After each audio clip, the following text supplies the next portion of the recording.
Welcome to the online training for the Authentic Leadership 360. I'm Dr. Fiona Beddoes-Jones.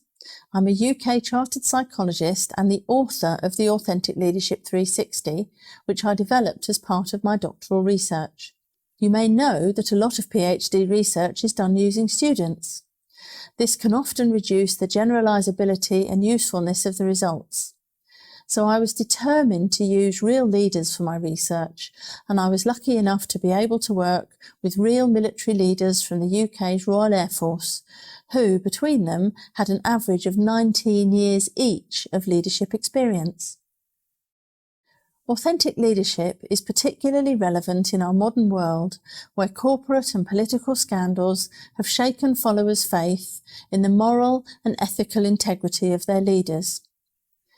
Before I explain a little more about what authentic leadership is and what authentic leaders do, I just want to give a word of warning about the use of 360-degree feedback tools in general.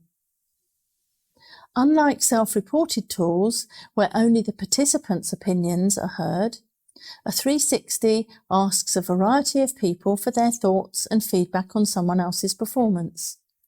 Usually this is their line manager, or a number of people they report to, some of their colleagues who work with them at an equal level of responsibility, and then a number of people who work for them or report to them. It takes an emotionally mature organisation and an emotionally mature individual to use a 360 effectively. Some people, sadly, use it as an opportunity to get their own back.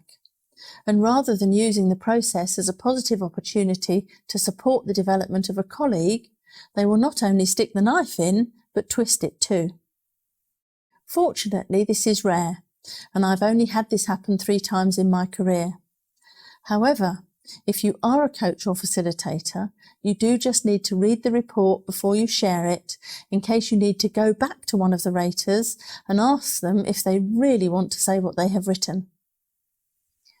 Whilst the process is anonymised, the leader might be able to identify them by what they've written, and that could damage the relationship between them.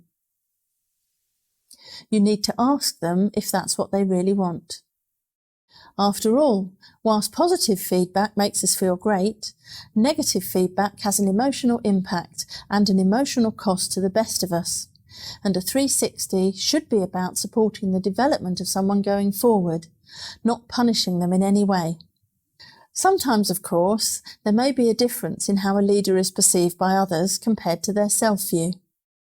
Managed professionally and supportively, this could be the most valuable development opportunity they've ever had.